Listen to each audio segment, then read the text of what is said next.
Mars, what's good? What's going on? Sapphire, what's poppin'? What's poppin'? How y'all doing? See here. Yo. Shouts out to everybody tuned in, man. We're gonna wait for some people to join. Man, hope y'all good, man. We back with another promoters ball. It's been a minute. Took like 2 weeks off. I need that 2 weeks too, just to regather myself. A lot has happened in 2 weeks, but some good stuff, you know what I mean? First and foremost, this is brought to you by MTR Podcasts. So if you're not familiar with MTR's Money Talks Radio, that's my team. Shouts out to my team, Ovio Rel, Mars, King Show. You can check MTR Podcast out. We're on Spotify. We're on Apple Podcasts. We're also on Google Podcasts. We got episodes up there. It's a cool-ass show. Come check us out. Well, you already know we tuned in here with the Promoters Ball Wall Street Dame. Shouts out to DJ Enigma. What's good, Enigma? Everything is good. I got my man Mitch. Nafisa, what's good? How you doing? I got my man Mitch Beats is going to be joining us today. It's going to be like the fourth episode. Clay, what's poppin'? The fourth episode of the Promoters Ball. I'm ready to have another good discussion. I had to take the time off because, getting these promoters, a lot of people in line, a lot of people want to talk to, and the coordination is always tough. So, this week we got my man Mitch. We've been lining them up. I knew Mitch for a long time, so we're going to get into that story.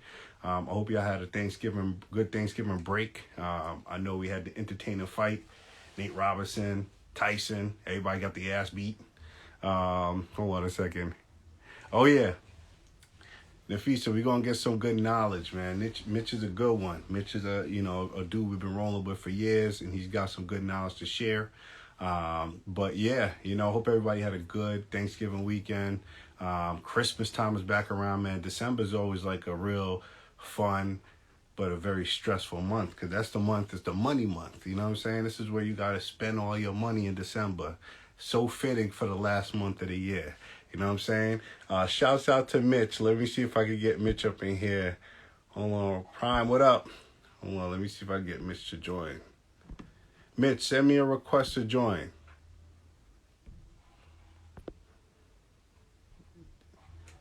So, yeah, man, December is one of those months that just got to finish it off strong, but you're going to be broke by New Year's.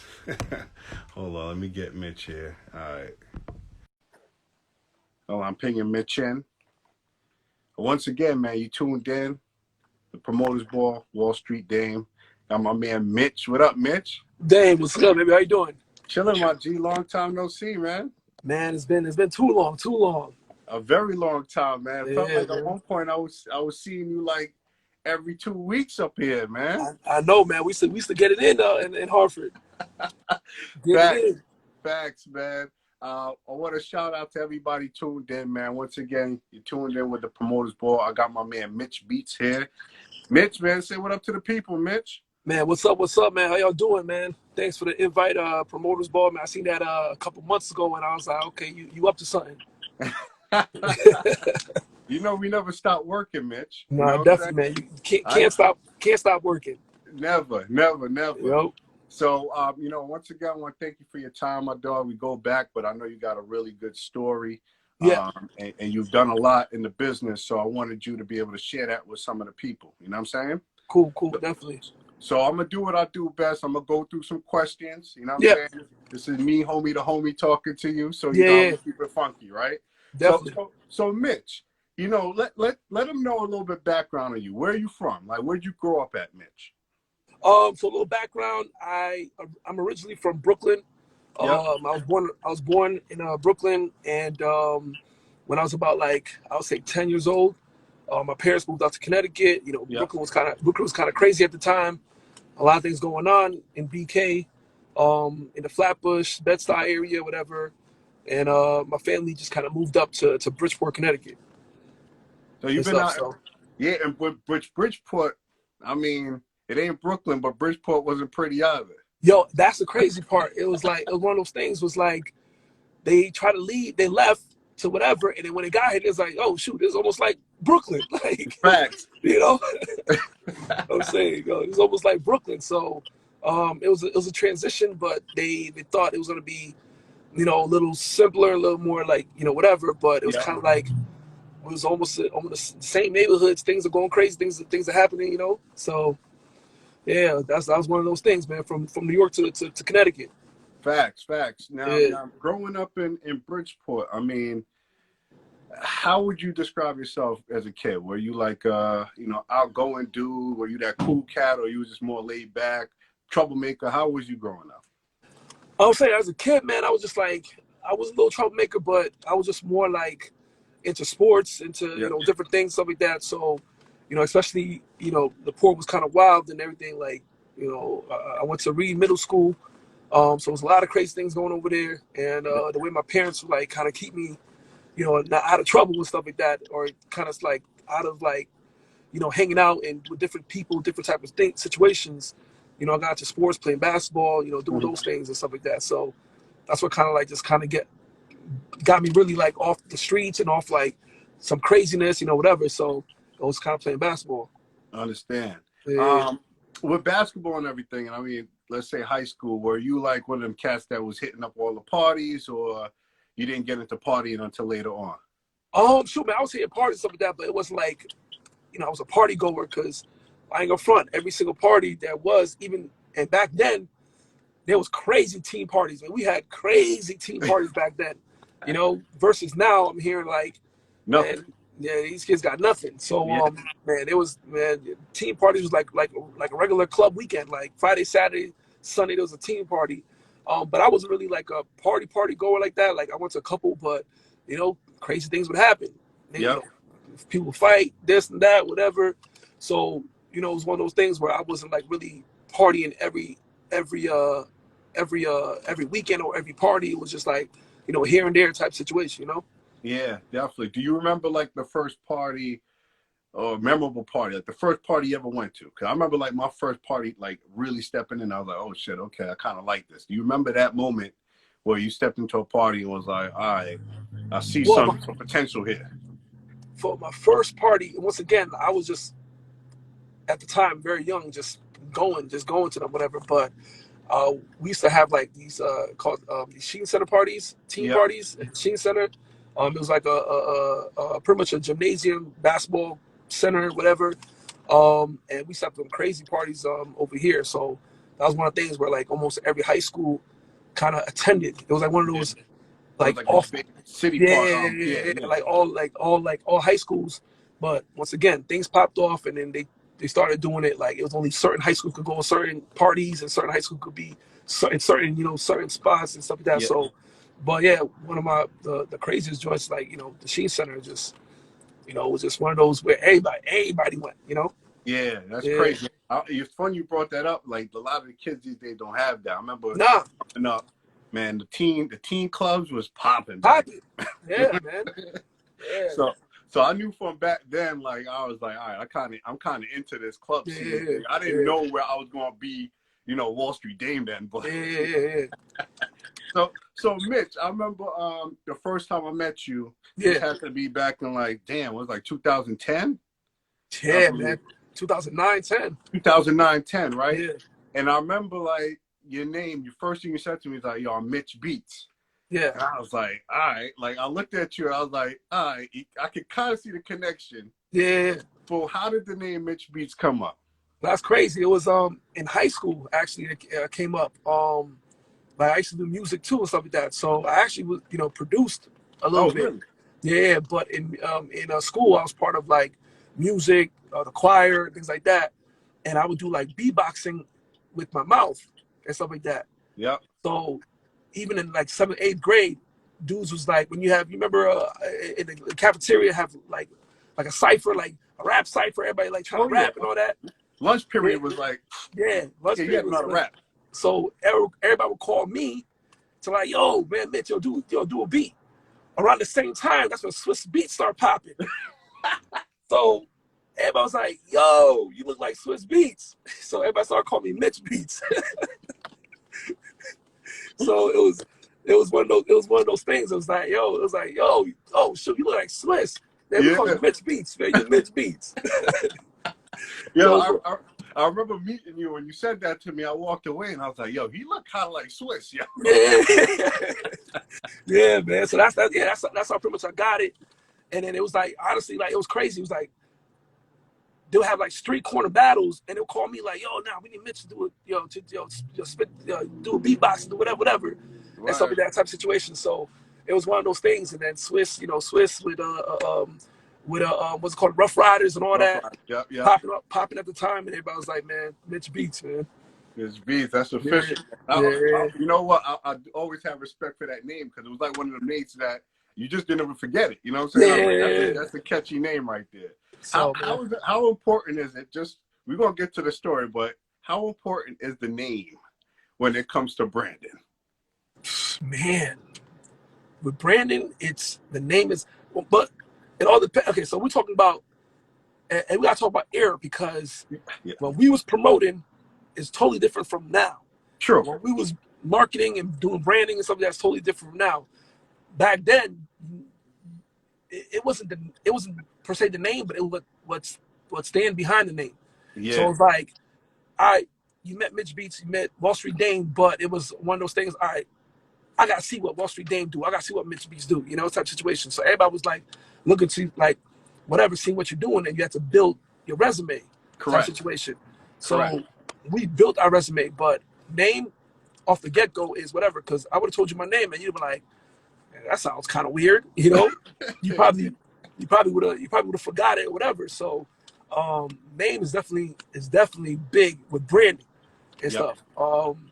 Because for example, I'm gonna give an example like what's going on right now, right? And I don't want to get into politics, whatever, but I was just thinking the same thing as far as branding, right? Everybody's talking about defund the police, right? And then people are saying you got to treat it like it's kind of treat it like it's a party. You can't say defund because defund is gonna trigger people or something like that. Correct. So if you promote something, but it already got people like already, you can't really promote it that well. Yeah, because they're gonna get resistance. They're gonna resist it and stuff like that. Yeah. So if you don't got a name that people can really connect and click to, it's kind of tough. Correct. Yeah. That's an important thing because I know like people be like, yo, it's like what made you come up with the name Wall Street? And I'm like, well, I didn't want to say my real name as a promoter. You know what I'm saying? I was like, well, I got to come up with something, and it, but the name I was like that's kind of catchy. Yeah. So Mitch Beats is like a name I never forgot, man. I always give you respect for that. No, definitely. Now, music. You said that you was into music. I didn't even know that. To be honest. Yeah. Did you have like a point in life where you were pursuing that, like on a professional level at all? Yeah, actually, I pursued it. I was producing. I was doing a few things. I actually got a couple of placements. So pretty much. Oh, really? Yeah, placements with Sony Records. But once again, I'm gonna keep on bringing situations with era, right? Our era and now what's going on now is totally different. Absolutely. One of the reasons I got away from music was because of the switch and of the era. I ain't gonna front. Like I got placed on two albums, 6 beats. Huh. Now, truthfully, are there any like big names that you know? Nah, there were people that got signed. One of those situations. They got signed. They're working on a project. They're working on an album. Yep. They got a budget. They, hit up producers. They hit up people to work with them to whatever. And then, that's the times when producers getting checks for beats. Nowadays, people are giving beats for free and this and that, whatever, just to kind of get royalties. But I was getting like my biggest check I got from producing was like $2,000 a beat. So I was getting like $2,000 a beat. Shout out to Pressure Bust Pipes. He's an artist that got signed through Sony. But unfortunately he got shelved. It was a situation they didn't spend any money on him. And this other artist named TC, who also pretty much they got signed, but it was one of those things where their project didn't really getting, move up. and moved or anything like that and stuff like that. And back in the day, with the label, whatever the label said, that's what goes. Facts. It's situation is they say, nah, we can't. We're gonna shelf this and we're gonna put this to the side. You can't do nothing. Oh man, I know, man. It's funny because before Wall Street Dame the promoter, there was Wall Street Dame the manager in music. Yeah. You know what I mean? And I started off in the music industry, which is what kind of led me to promoting. Yeah. So I'm curious to see if that was kind of similar to you, where you started off in music and then the doors opened up for you to actually get into events. So that's crazy, because that's actually one of the main. Well, that's one of the main reasons I made the transition and I focused more on the parties and on the events. Yep. Was because the money really wasn't coming from production. It wasn't coming from music and stuff like that. Like it was before, and I'm talking about, I remember, 06, 07, 03, 04, 05, 06, 07, making moves, producing. I was actually at UConn. I had people come to my apartment at UConn, and recording, and I'm producing for them in my apartment at UConn. Oh, shit. Wow. And I'm making money, type situation. So it was one of those things where, the game changed, and I was like, producing ain't really it. As of then, it's just like, let me see, get my focus. But yeah, when I'm producing, I'm on the road with a few people. I'm meeting different artists, different celebrities, different people, and then we're going to after parties, we're going to this, and I'm just seeing how crazy it is, and it got me intrigued. Yeah, that's interesting. So, because one thing I do remember about you is you had a lot of the time when I first started, I was just trying to figure out and navigate, build my plugs. You had plugs back then, you know what I'm saying? So I was like, damn, my man Mitch got a lot of plugs. I never knew where it came from, but you always had a hook up with the celebrities. You know what I'm saying? Yeah. How did you get into promotion in regards to when did the first opportunity come up for you to say, all right, well, first of all, were you a host or were you a promoter first? I was a promoter first. Oh, okay. So pretty much, I ain't gonna front. So when I started seeing promotion, or I started seeing this as a business, before it was just more like being there, being in the scene, and kind of being with people, something that I never really looked at it as a business until I was in college, until I was UConn. I went to UConn, and it's crazy because I was part of the student government, and the student government was trying to throw events and trying to get student body to come, whatever. Yep. So I was like, man, let's throw a fashion show. It was like, we don't think fashion, whatever. I was like, you know what? I'll do it. Yeah. I'll take head of the fashion show, right? They're like, nobody can come. I ain't gonna front, man. It's one of those things. It's like, having a conversation the other day about a situation. I know we're probably gonna talk later and stuff like that, but and somebody was like, damn, yo, man, it's like, yo, it feels like there's so much hate that comes your way. Oh, and I was like, it's crazy because I'm used to it. And stuff like that. Like the hate don't faze me, because I'm so used to it. It's part of the game. It's part of the game, man.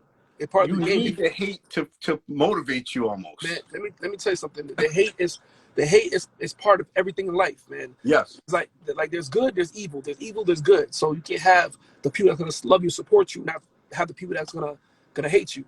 But I was receiving hate within my group of people that was supposed to actually help me with the event. Wow. And was like, man, this ain't gonna pop. Nobody gonna come to this shit. This shit's gonna be whatever. Took all my resources that I knew. I got local designers, local people that I knew, people from Bridgeport, from New Haven, from Hartford that I knew that was trying to get into designing the fashion world. And I was like, yo, I'm throwing a fashion show. I want y'all to be part of it. Blah blah. Long story short, the building had to call fire marshal. What, he packed it out like that? Packed it out to the point where there's 200 people in line that can't get into the auditorium. Yeah. So fire marshal had to come and shut down. So that's when everybody was like, oh shoot, damn, that's great. Boom, boom, whatever. And Now it's when everybody was like jumping, like, oh my gosh, yo, we gotta do this again, yo, you like, this is crazy. And then that's when it clicked to me, was like, oh shoot, this is something, whatever. Like, the thing is that first event, I didn't make no money in my pocket. It was because it was for the organization. But I seen how much money came in, and I'm like, whoa. Yeah. And like I said, I did this myself because nobody wanted to help me. You. Nobody wanted to whatever. And everybody was talking shit like, ain't nobody gonna come. This is gonna be another dead event. Nobody gonna show up. And the situation was like, oh shoot, this is something. And that's when it clicked, and I took it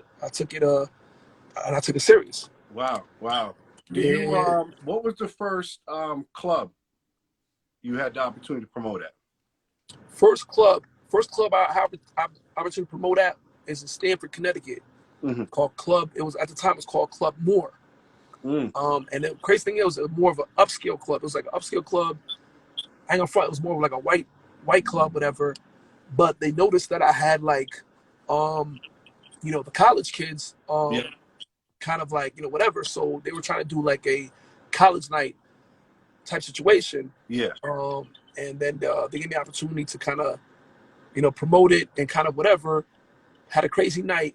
But it's so funny, you call it a college night, but they weren't expecting under 21. They want a college night, but they want it to be 21 and over. They want to be 21 plus, yeah. Yeah, so I'm like, wait, you can't call it a college night and expect not to be, people underage coming. It's like that. It's a college party, So that was the situation. But they noticed like, oh damn, like you got, you can bring people out, whatever.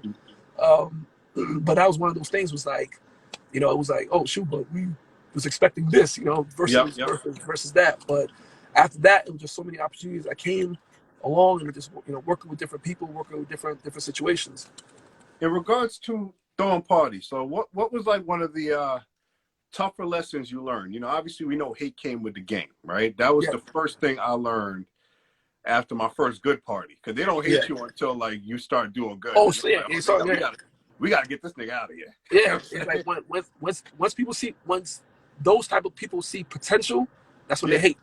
Like that. But when they don't see potential, man, they'll say whatever. They'll fuck around with you, talk with you, whatever. But once they see like, oh shoot, you could be competition, and that's when it comes, Correct. So with you being in the club now, you're dealing with a different game, because you said before the first party you did or event you did was more for the student body, right? Yeah. Now you're in the clubs, and now it's a situation where you got money on the line. Yep. It's a win-lose situation, right? Yep. I think a lot of people don't realize that about club promoters. Like, yo, if this tonight don't work out well, this is a negative in my pocket. No, exactly.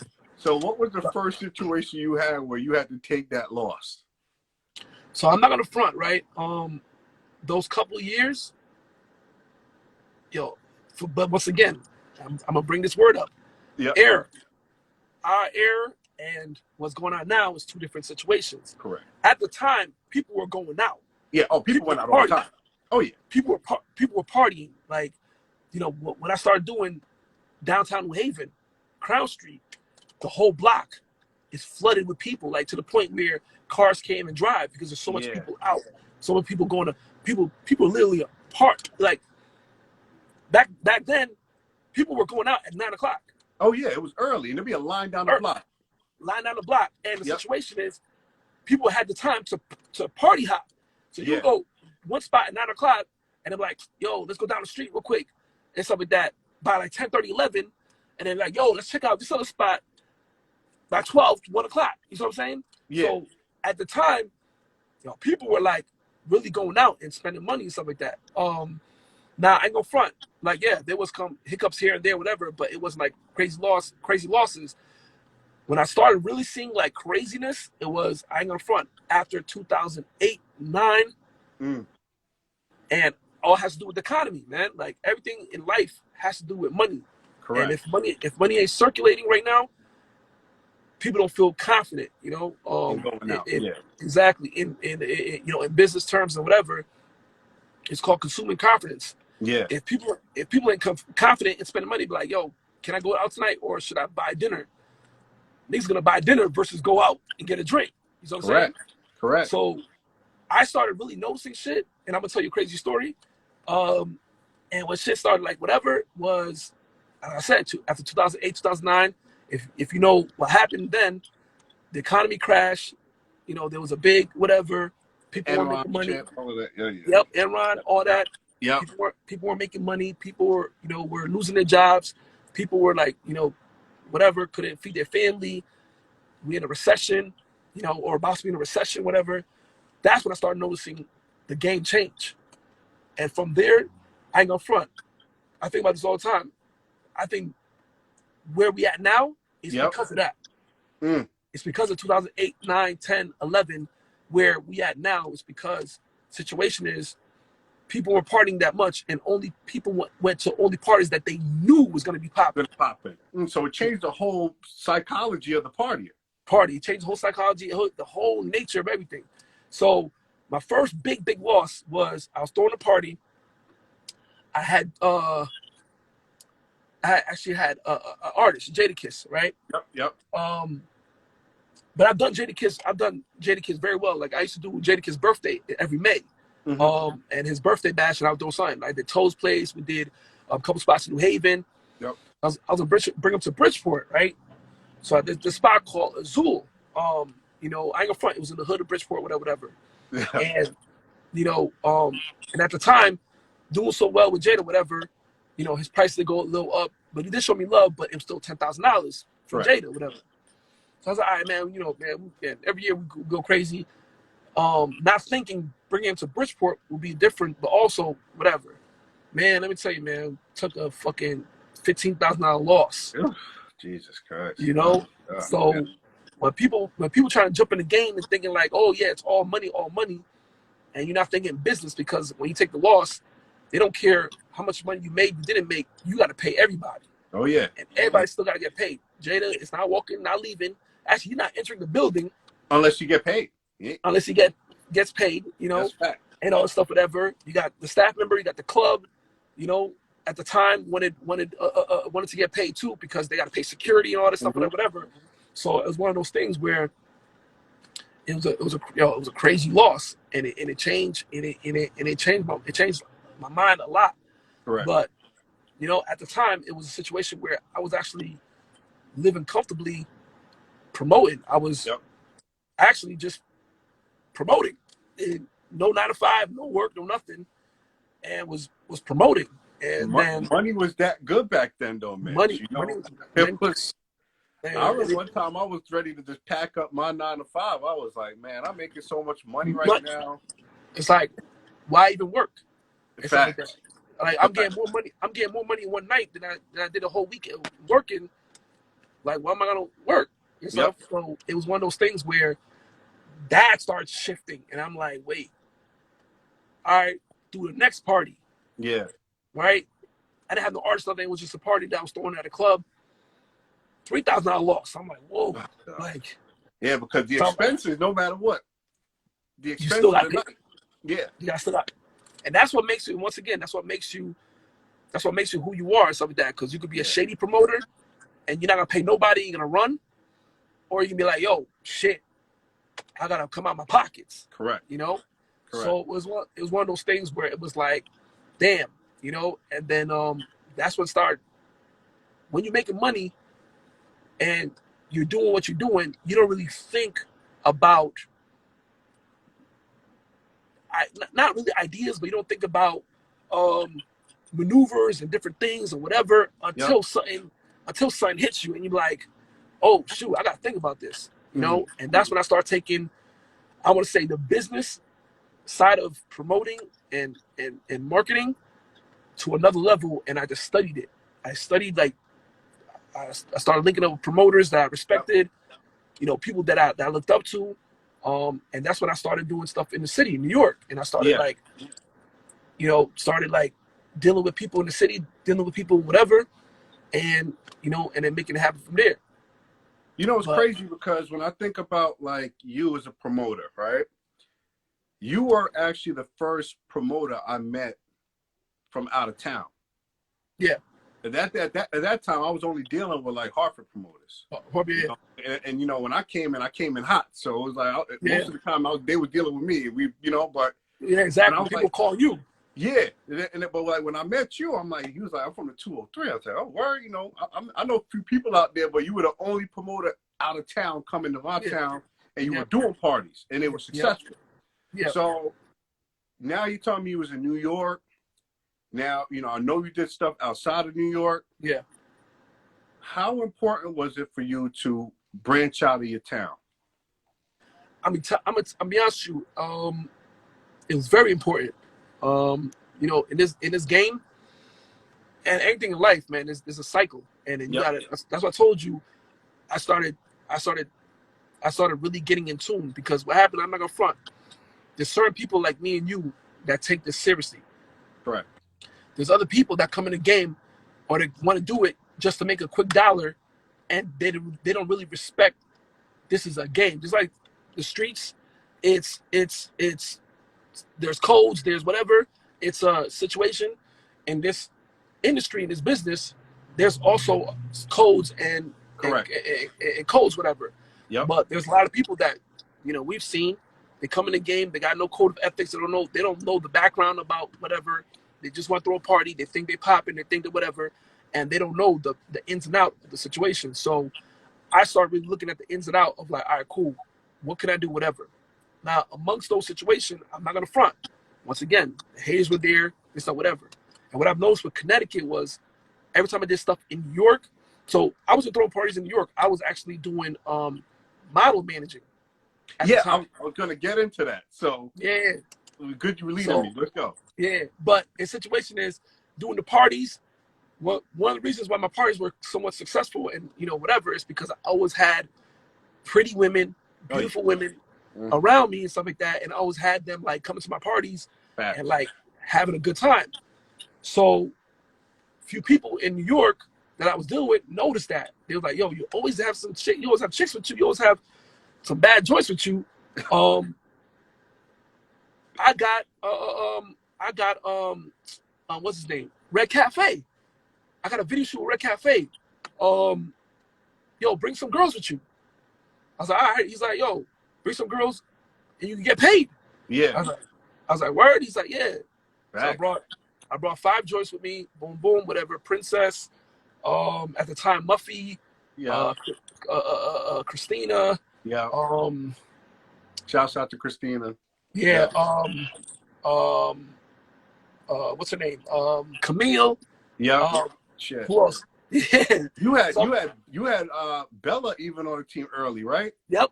Yeah. Like that. Yeah. Yep. But at that time, Bella was not part of the situation. Mm-hmm. So I had some joints, went over there, and connected, networked. We did Red Cafe video. Yeah. My girls were in the scene with him in the car. They're driving in the car through the city in the video with him and all that stuff, whatever. And then that's when we, started getting noticed. And then next thing you know, Jadakiss hit me up, was like, yo, I got a video shoot. We had this penthouse. I need a couple girls to make the scene look good. And then it just started trickling, and it just getting these calls. So now there's promoters, there's, all these people that be around these dudes that be in the video shoots, that be with them, that be whatever. And they're like, damn, who is this dude? Like, this dude got, like, they trying to hire the chicks. And they're like, nah, we here with him. We, whatever, you got to talk to him, whatever. So like, who the fuck is this dude? And then so that's how I started like networking with New York promoters. Yeah. Because the promoters would see me at these video shoots, and they were like, yo, he got like 6, 7 joints with him. Like, what the hell? Who is he? I never seen him before. And then I started connecting with them. And then these promoters started hitting me up like, yo, I got a VIP, $10,000 VIP. I need girls in my VIP. Bring a couple with you. That is deep. And so I'll bring girls, whatever, make the VIP look good, and then they'll have a ball, and it'll be it'll be crazy. But that's crazy that you brought that up, because I remember Mitch Beats Models. Yeah. That was definitely a thing. You was actually one of I knew like one other person that was doing models. Yeah. Shouts out to Travis. But y'all two was the only two like managing models at the time. Yeah. But you had them in the clubs. I remember like the first time we did a party together was you brought some models with us, and Yeah, and you were like proactive with the sales pitch too. You were like, yeah, "Yo, let's do this party. I got the models," and I'm sitting there like, "Damn, my man just laid out the whole party for me." I'm like, "All yeah, right, let's make this a go." You know what yeah, I'm saying? yeah, yeah. So but that's the thing with this game is that a lot of people don't understand. You have to diversify and be creative.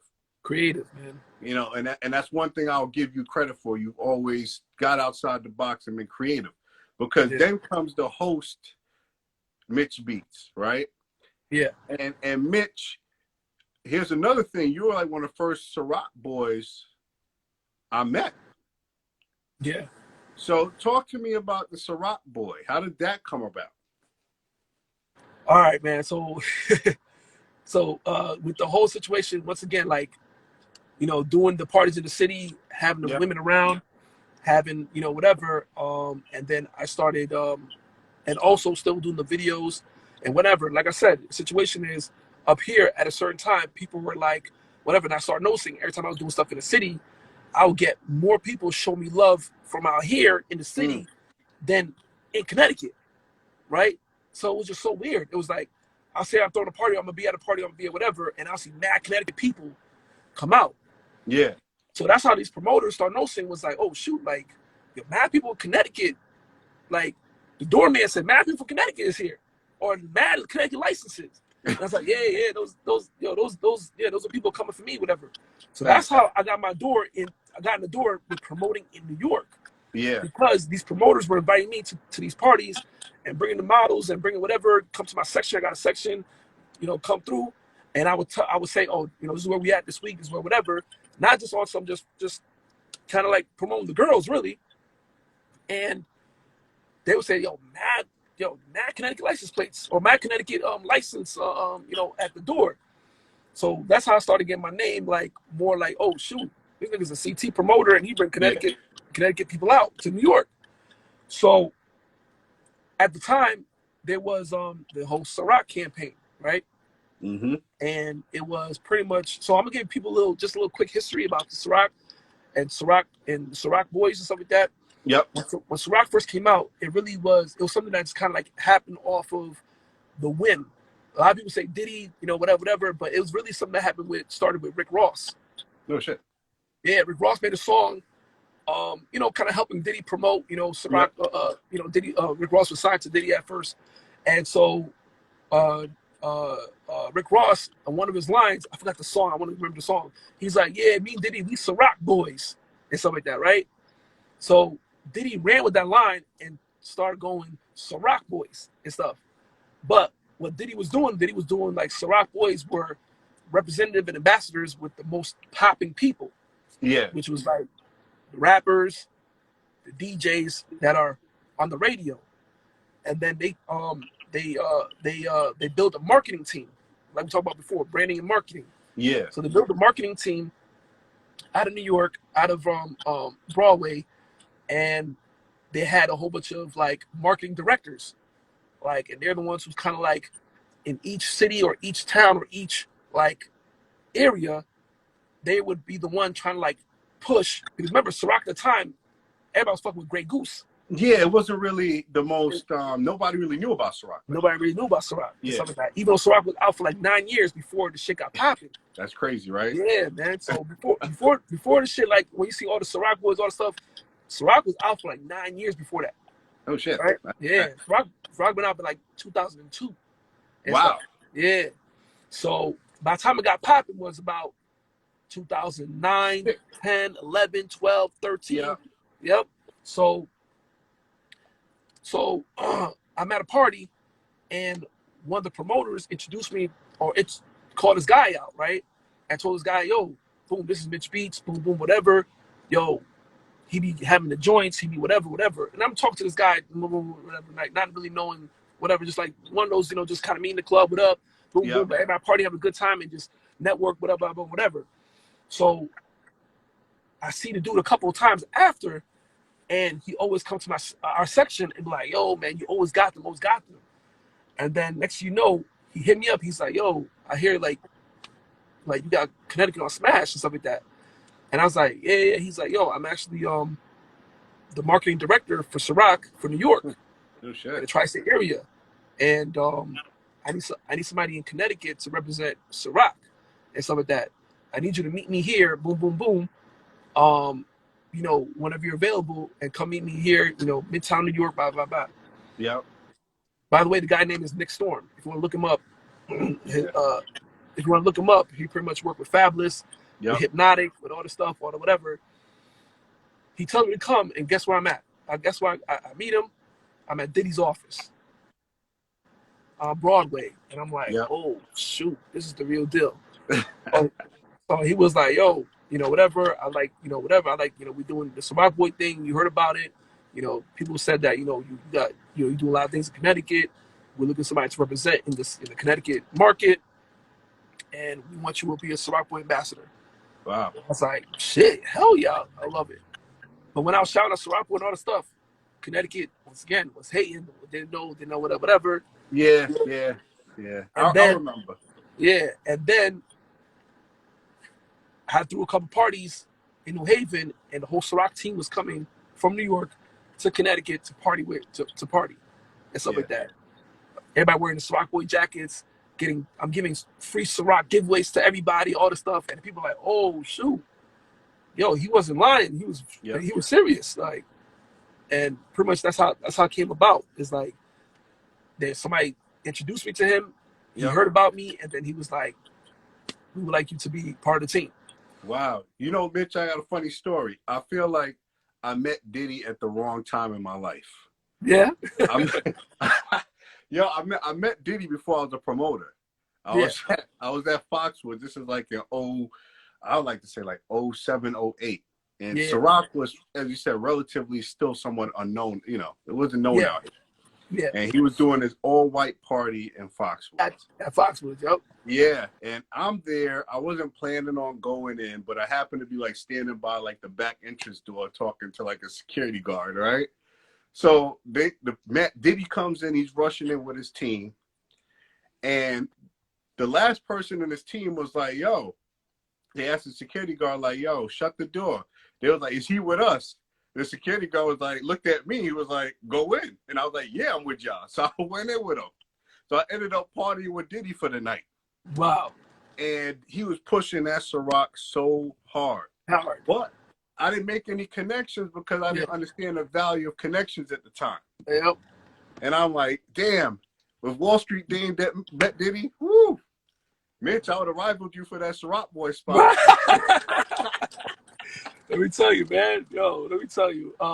Yeah, it was one of those things. It was just like, once again, man, Yep. networking and being, the right place at the right time. And sometimes you be the right place at the right time, but if you don't use, where you at and kind of use it for what you needed, Correct. it's not gonna work and stuff like that. So it's one of those things where, I listened to him. I pretty much, talked to him, looked him up. I was like, oh shoot, and then it was just like it was from there, Absolutely, Yeah. that's a great story. Yeah.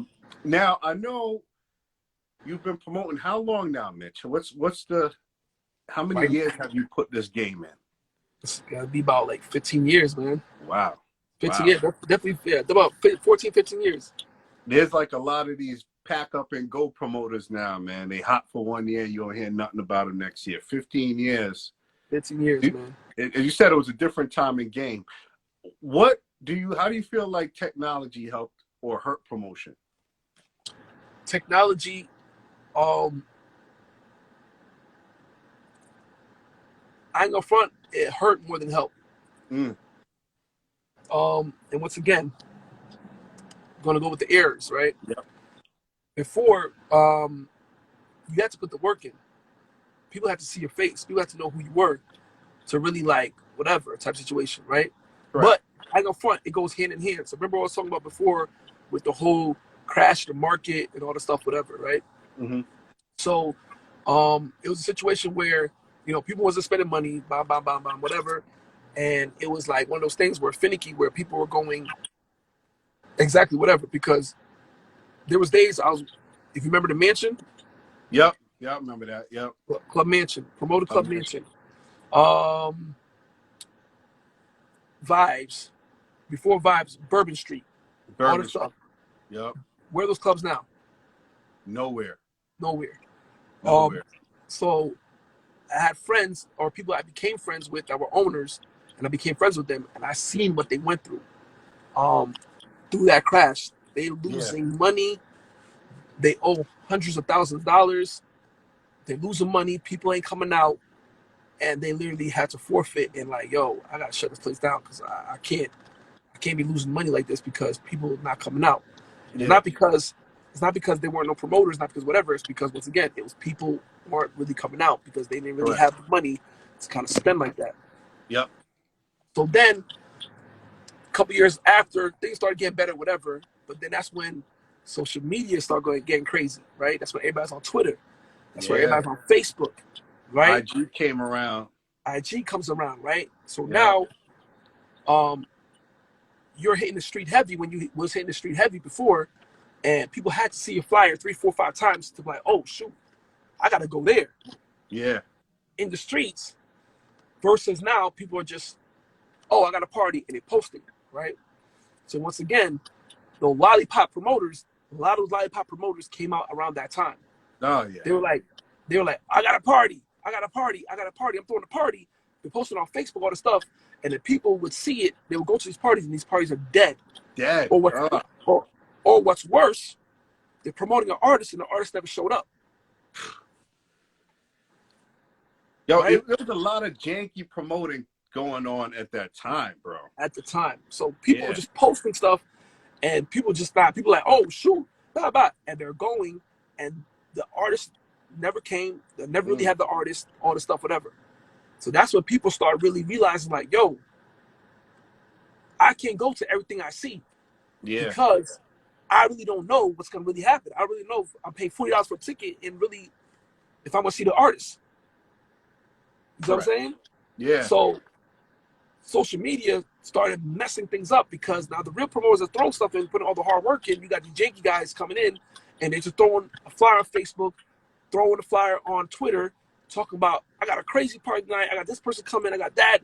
And then people are showing up, and it's like, wait, what the hell's going on?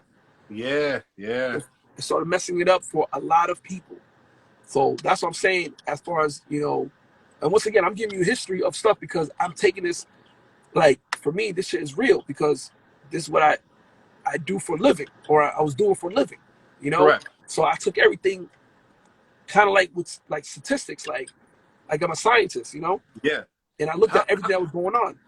How good was, and this is something I learned, but I want to hear from you, right? Because I luckily came from a position where I had like a job where I had to balance the books. Yep. Knew how to budget. I knew, like, the ins and outs of running a business. So when I got into promotion, I didn't realize, like, promotion is like, you said it before, it's like the streets, but there's this like heavy business element to it. Heavy. And you can't get either one of them fucked up. Can't get either one fucked up at all. So how important it is for someone that, let's say, they want to get into promotion, for them to get their business acumen intact. So if you want to take it seriously, once again, but this is how you know someone who's in it for the long run, or in it want to be in the business, or someone that just want to just throw a party, see how it pops, and see whatever. Got to get your business LLC, right? Correct. You got to get LLC, whatever. You got to get some type of business type situation where you're legit, right? Because 99.9% of the promoters out there, they're not legit. Correct. And one of the reasons why I learned that, once again, it's a learning game, it's a learning curve, is when I was throwing a party in New York, right? So just give you a little situation how New York is different from Connecticut. So you could throw a party in the city, and you throw the party, and you may not get the door that night, because you're doing the party with the club, or you're doing the party with other promoters. Correct. So there could be 10,000 out of the door, right? They're not going to let you take, depending on the establishment, right? And the establishments were the big establishments. They weren't letting you take cash out the building. They were giving you checks. Yeah, I remember that. So, and then you get a piece of the bar. and they're not paying you cash, they're giving you a check. Correct. But with the check, they want to make sure the check, I'm giving it to somebody that's legit. Mm-hmm. So in one of those things was like, oh, okay, so who do I make it out to? Oh, yeah, you can make it out to MBM. All right, what's the MBM EIN? EIN? Yep. What's the EIN? Oh, what's your tax ID? Yep. What? And like, oh, okay, so it's not MBM. All right. So then they were making the name the checks out personally to me under my Correct. social, right? Which is a 1099. Mm-hmm. So people don't know that. For the promoters that whatever, they're not gonna know that because the situation is they think they're gonna make a quick buck, quick cash if they make it, and then run and go to the next joint. Once again, you're not really in it for the game and you're not really in it to work with different people and Correct. stuff. So that's when I started learning, like, oh shoot. And then some of the other promoters, like I said, not all of them, but some of the other promoters was like, oh yeah, this is it, whatever. And they were a legit business. And that's how I started learning, like, yo, promotion could be a business, a Yeah. legit business. You know what I'm saying? Correct. And that's when I took it serious and got my tax ID, got all that stuff, whatever. And then now I'm in the game of, all right, let's make some money and let's make it right. Correct. Now you gotta learn about budgeting, you gotta learn about, marketing, branding, you gotta learn about, and you gotta put all those things together. Correct.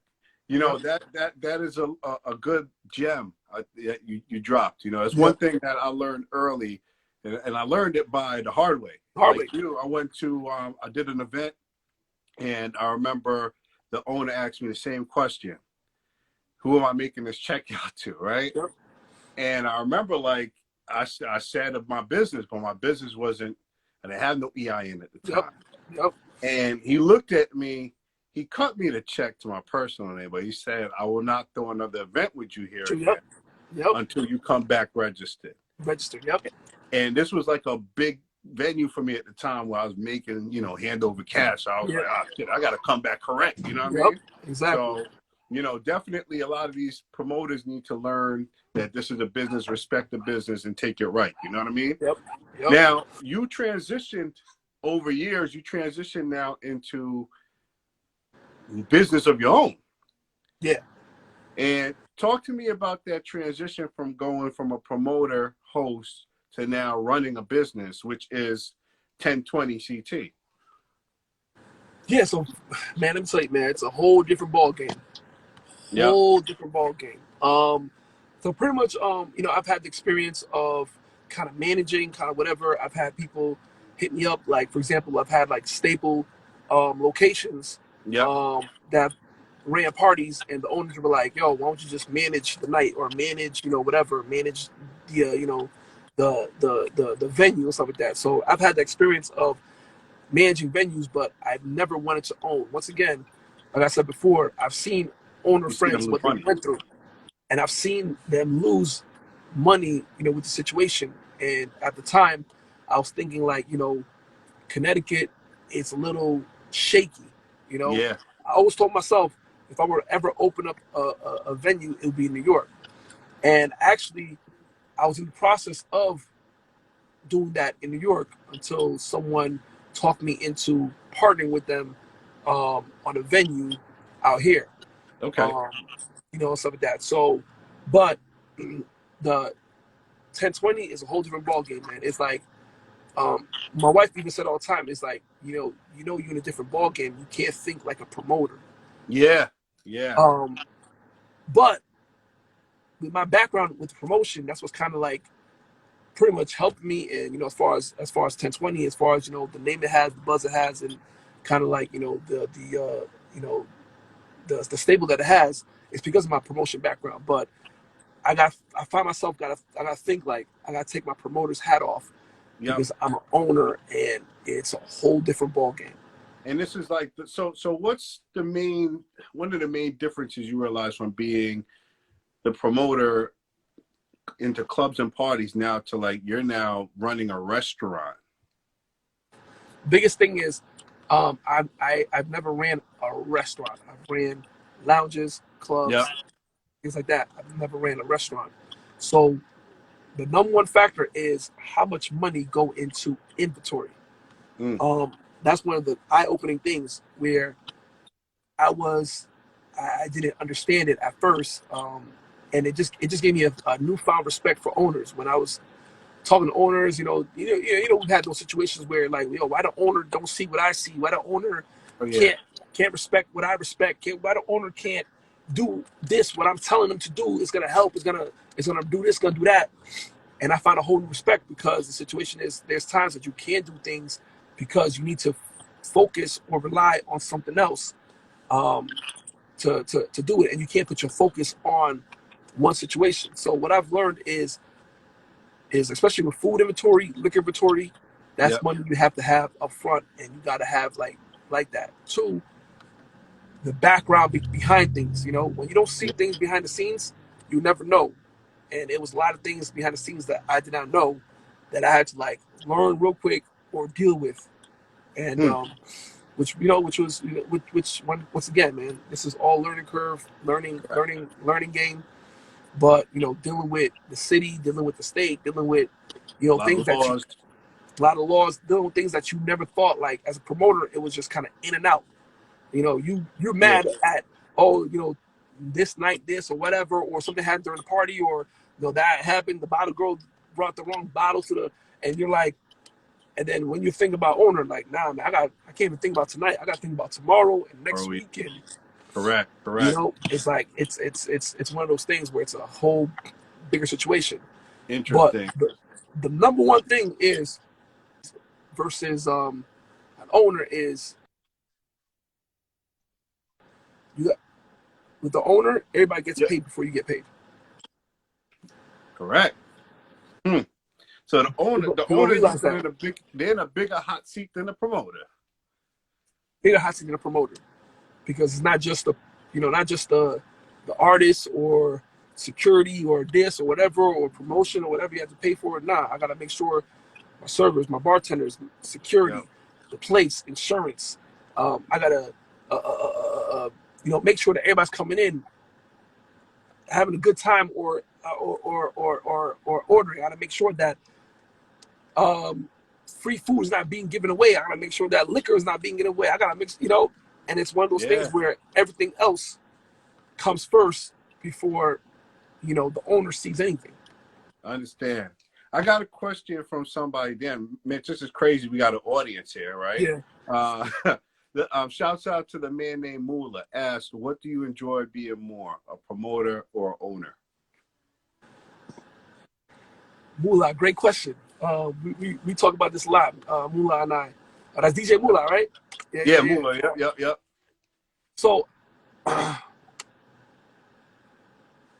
I enjoy being owner, but I think I had more fun being a promoter. Mm. If that makes sense. Makes a I lot of sense. enjoy I enjoy being an owner, but I had more fun being a promoter.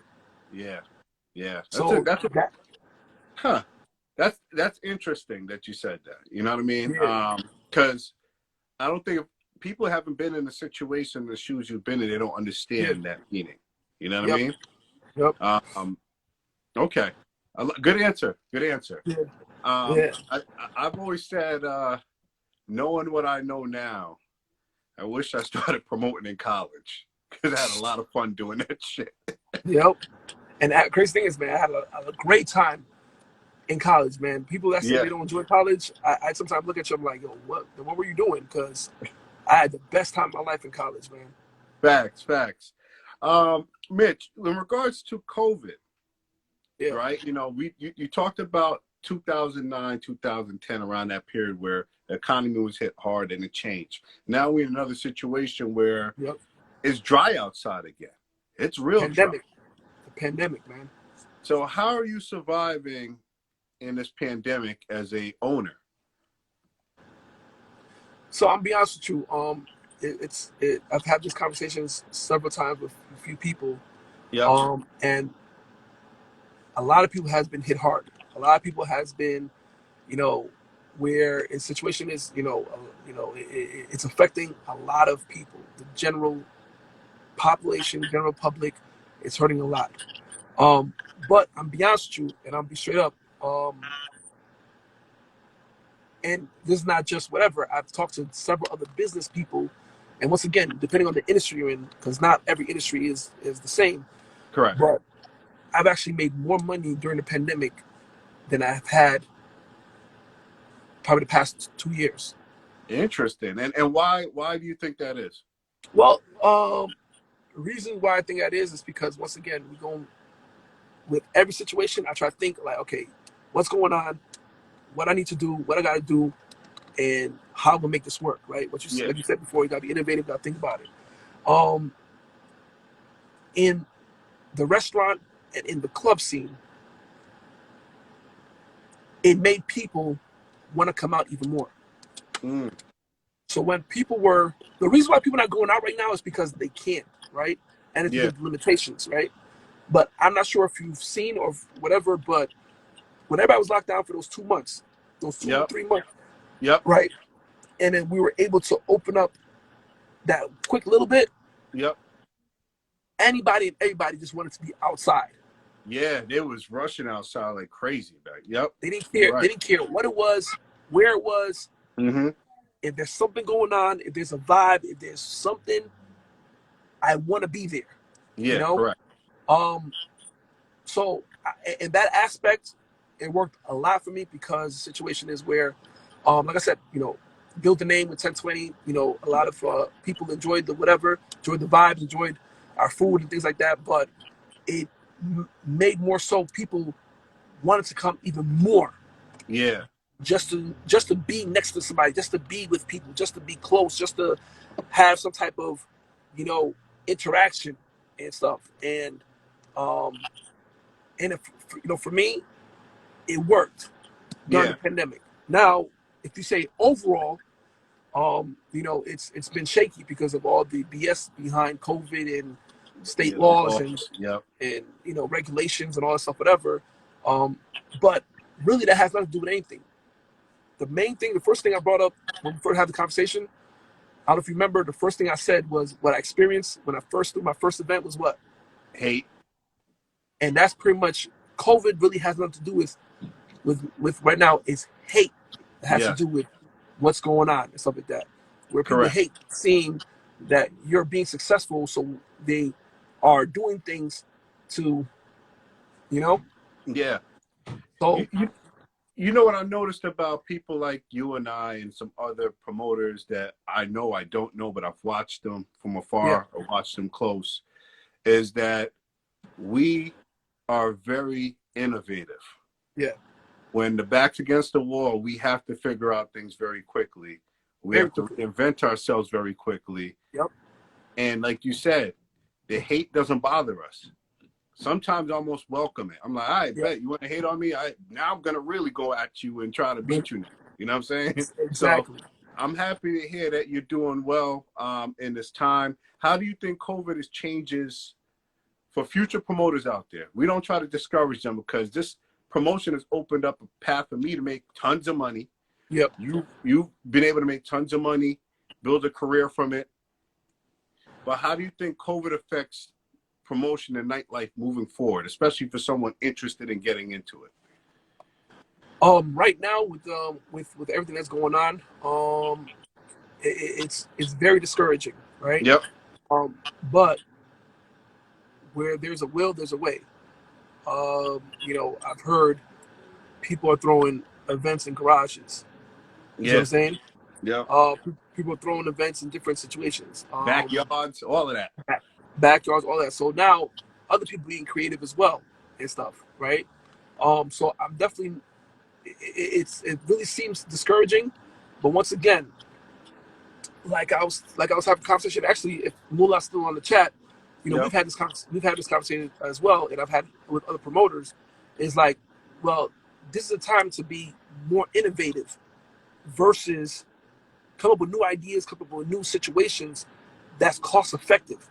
Yeah. There's still ways to make money, and me and you know, we're budget and business guys.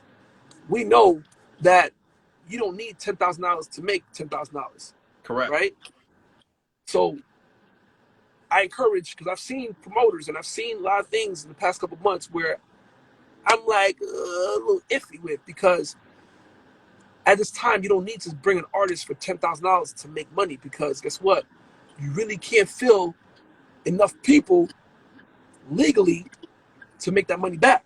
Correct. You know, so you still could make that money, that $10,000, and you didn't even spend a dime. But what you did was you was innovative. You brought some new concept. You brought some new ideas. You brought some new situations to the table. Yep. Where it sparked. You're like, oh, shoot, that looks cool. That's different. Where it didn't have to be a $10,000 artist to be there. You see what I'm saying? Absolutely. So I'm gonna ask 2 more questions for you, Mitch, before we yeah, get up out of here. All right. Knowing what you know now, what would you have done differently? done differently. Um, I've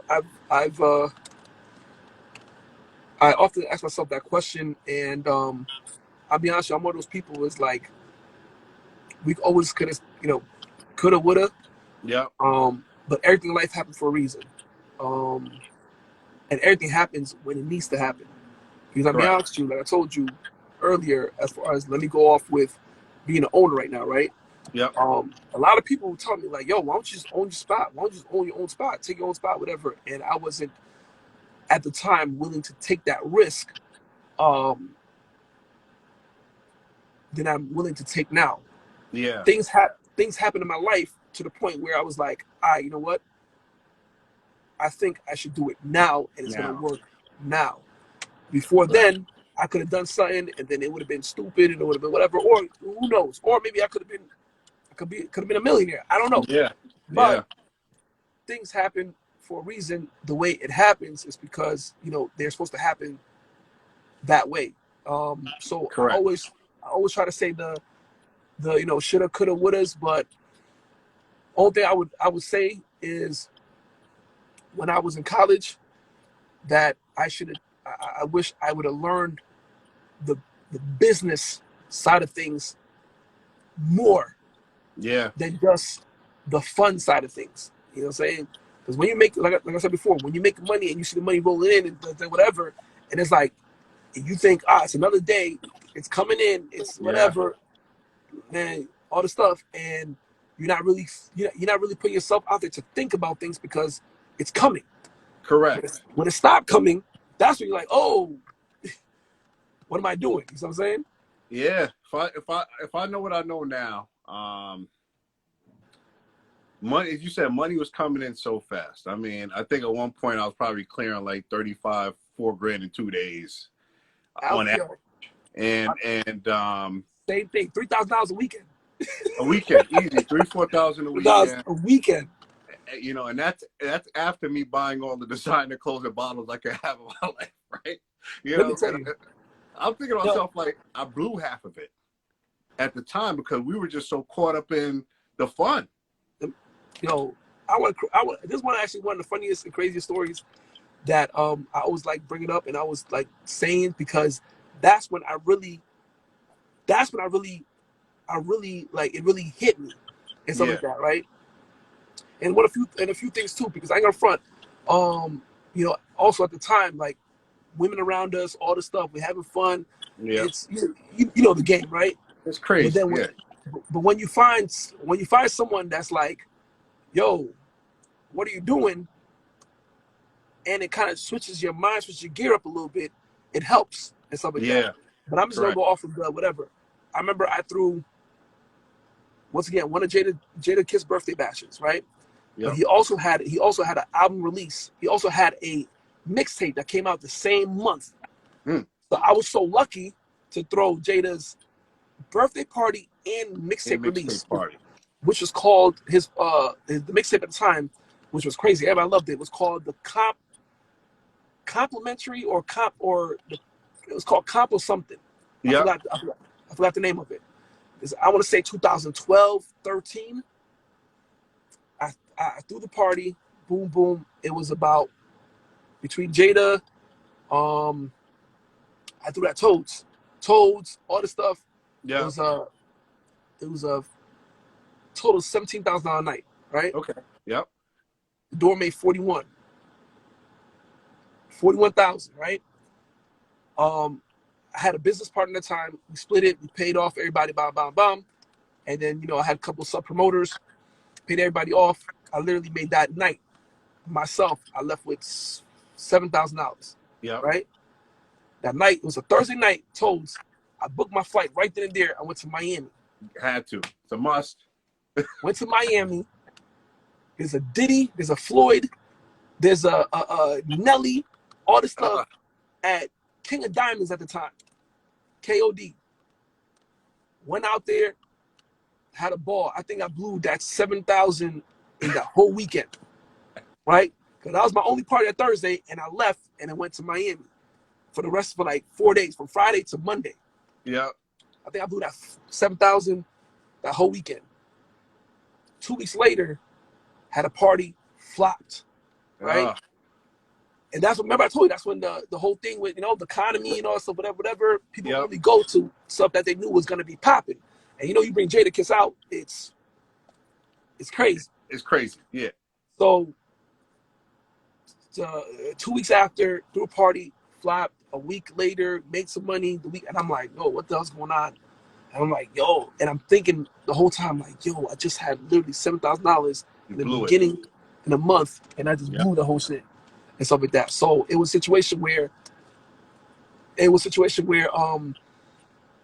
one of the we was doing this because, like I said, we were seeing it.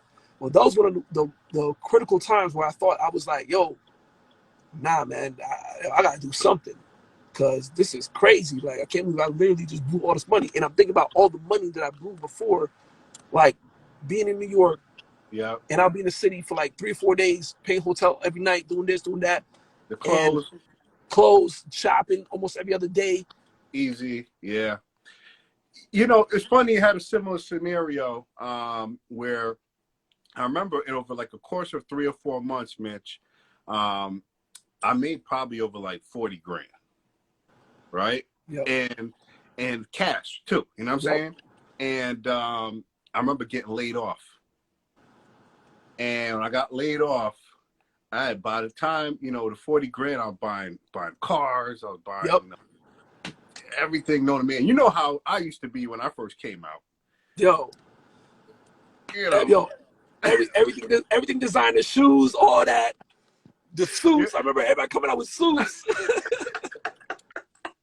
Yo, I don't know what we was on the most stupidest stuff, blowing money, man. But like, I remember getting paid off and thinking to myself, like, yo, I was trying to figure out how am I about to pay this mortgage, like in the next 2 months. And I thought about all that money I blew, and I was like, yo, never again.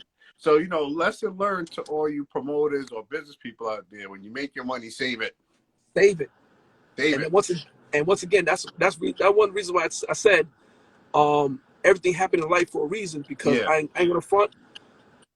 These past 4 or 5 years, everything else, 10 years before that, taught me was like, yo, I need to do this now, because the situation is, we can't be whatever. We can't be still be playing games, because it's like, yo, it's like, what the heck? I imagining younger us, we're making $3,000-4,000 a week. Mm-hmm. Some corporate people didn't see that at all. They see that like in a month. And we were making that every week, like literally ranking in almost $12,000 a week. I remember to the point where, shout out to KB. We used to do the spot in New Haven, Coup d'etat. We used to be scared coming out of I had security. I had personal security. I was like, yo, niggas trying to rob me. We were scared. I remember we used to stuff, money could have fit in our pocket. We used to stuff money in socks. All over the place, man. I had money taped them out everywhere known to me. I had money on me. It was like, we put money in our socks and and we were like, and this was like almost every week. Yeah. And it was just a situation. But once again, when you're getting it, you don't think about those things until you stop getting it and be like, oh shoot, what am I doing? You know what I'm saying? Yep. So you listen, Mitch, it's been fun. I had a lot of fun parties with you. I was actually reminiscing when we used to do the Pledge Allegiance to Ciroc, July 4th. Remember that? Yep. So you definitely, like, when it comes to my tenure and promotion, was one of my homies. You know what I'm saying? Yep. And I always say promotion is a fraternity, man. Yep. You If know you're what with I the mean? right people. If you're with the right people. Correct, correct. Yep. So, you know, before we get up out of here, definitely let people know that's not familiar with, you know, your business. Let them know Mm-hmm. where it is, how they can find you, and how they can support you. All right, great, man. Mitch Beats on Instagram, all platforms, MITCHBATZ. Pretty much, I have a couple businesses. I have a marketing company. You know, still on the promotion side and the marketing side. You know, we do a lot of stuff. Last week we just had a party in Atlanta, which was Yep. crazy. And then in a couple months we're gonna actually do a weekend in Miami. Yep. So follow Frontline FRONTLINE MPG Frontline Marketing Group. And that's pretty much my marketing company that we do, like, you know, parties from different, you know, bigger events. But definitely follow 1020CT TENCT TN20CT. Pretty much, you know, if you haven't heard about it, definitely look us up. You know, we're a well-known restaurant, lounge club out of Bridgeport, Connecticut. Yep. And for some of y'all, you might know us because the governor and the state of Connecticut tweeted us and I heard about posted us on Facebook. it. Yep. You know, they try to, you know, put us in a negative light, but if you see it, all we were doing was having a great time. Everybody had a Right. safe, great time. But you know, they try to, you know, they always try. That's what they try to do. They try to, you know, put negative connotations on black businesses and what black people are doing. So it is what it is. But They don't yeah, like to follow see us. us make money, but it's Nah, okay. man. It's okay. 1020 CT. You know, and follow us. Follow us. Once again, shouts out to Mitch Beats. Follow him. 1020 CT. Go support it. Bridgeport. Yep. Mitch, we gonna still link, man. You know, I kind of Oh, took my definitely. time off, and I needed time to relax and get away from this crazy promotion life. But you know, I'm back out here a little Yeah. bit, so we gonna link up again like old times Nah, and man. do it Yo, like grown folks. the best of Harford, man. When Harford was at one of his the highest pure Yeah, nightclub, man. What 400 or 500 every week, man. stupid, Man. stupid. Once again, those were the days, man. Yeah, man. Yeah, and you know, I'm glad that you know me and my team was able to work with you there. Yep. We was able to put the flag down in the city, Yep. and you know, I once again want to shout you out, man. You definitely like a pioneer when it comes to this game. Thank you. You're a legend. I know sometimes we, you know, we might not get brought up in the conversations, but that's what this is Yeah, for us exactly. to, you know, be able to share the war stories and let people know the impact we have and we will continue to have. So, Definitely. my boy Mitch, my Dame. G. Wall Street Dame, baby. Good luck, babe. You already know, my G. All Bless right, up. man. All right. All right, One. man. Happy holidays. Happy holidays to you too, bro. All right, man. Later. So once again, y'all, that's my man Mitch Beats. Make sure y'all follow him on IG at Mitch Beats. And then make sure y'all support the spot, 1020 CT. Go support his events. But once again, you're tuning in here with the Promoters Ball Wall Street Dame. Another fun interview, man. One shout out to everybody that tuned in. My man G Money, Prince Gallus, what's good, what's good? My man Clamus, you know, man, there's so many people that tuned in, man. I want to shout out to DJ Chubbs, Moolah, what up, what up? A Will, Prince, or everybody that tuned in, man. Nafisa, once again, tune in. I got some more stuff. I got some hot interviews lined up. So stay tuned for the next flyer that's dropping. And then also, this is brought to you by Money Talks Radio. That's my podcast, MTR Podcast. Check us out on Spotify. Check us out on Google Podcasts and Apple. We got episodes up. Got a bunch of interviews with entrepreneurs, artists, and all that stuff. So shouts out, Money Talks Radio. But everybody want to thank you for the fun night. It's been another successful thing. Share the live, share the video, and I'll see y'all till next time. Have a good night.